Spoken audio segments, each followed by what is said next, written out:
I want to take a little time and discuss something with you that I think is important. And that's the habit of comparing oneself to others. This is usually done as a way of feeling less than or finding lack in yourself. If I'm talking specifically about playing music, then comparing yourself to others would be feeling less than or inadequate, when really something's being missed then that could be turned into motivation and a gain. We're certainly overlooking something we could be grateful for. Grateful for the gifts that we already have. Grateful for the ability to play the instrument, the fact that we've come in contact with the instrument and with music, and we've felt something from it enough that we've wanted to devote part of our lives to it, if not our whole lives to it. So I have a feeling that when we're comparing ourselves to others, we're overlooking something that we could be grateful for. There's a lack of gratitude, a lack of appreciation. Now we can appreciate others and celebrate them, but know as well that the gifts they have are their own, and that you yourself have other gifts to bring forward.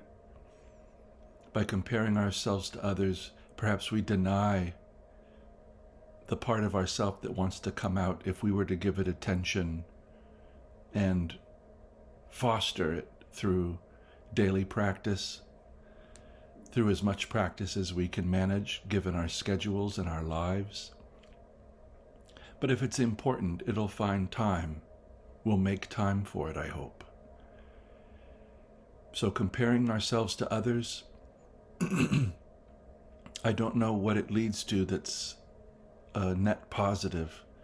You can listen to other players that you appreciate and hear things that you'd like to emulate, perhaps, a direction that you'd like to go in. But as far as a straight one-to-one comparison or any kind of negative talk, I'm trying to imagine what it sounds like of I'm not good enough, or I'll never be any good, or will I ever be any good, or it depends a lot on your criteria of what you're after. If you're wanting to be world famous and widely recognized, that's one kind of criteria that's going to be a little hard to match up with. It's not solely dependent on you in that case. There's a lot of other factors, market factors and whatnot. If you want to be the truest version of yourself and have that come out on the instrument, that's quite attainable. One could do it with one note at a time. One could do it at any time, but it's a matter of whether or not you're satisfied with that. I would recommend becoming satisfied with your playing as it stands in the present. It would be something akin to looking at the day's sunset and finding it lacking, and you wish it could be something else. You wished it were another day.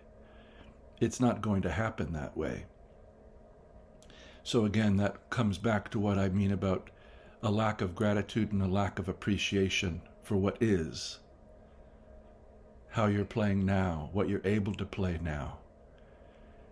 Also challenge yourself then to break out of ruts and routines and habits. Stop yourself. Inhibit the rush to make a habitual phrase or habitual fingering happen. Try to find a new way to go. Surprise yourself. Be interested in surprise. It's what we do get from other players, is they surprise us all the time as they're playing things that haven't occurred to us, that it's occurred to them to play.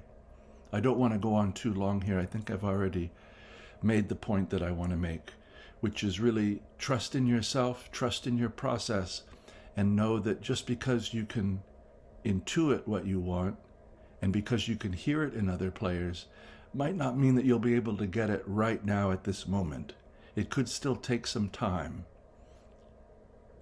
Also, having the right kind of expectation If we're looking for a fruit tree to flower and give us fruit in the dead of winter, it's the wrong time. So things have their season, things have their time. Let your sap rise in the spring. Let that feeling of renewal come to you, of optimism. Try to renew that every day. Let your spring be every day if you can. I wish you a very long life, very happy musical journey, and if I can be of help, please let me know. I'm always happy to hear from you, and I wish you, as always, a very good day.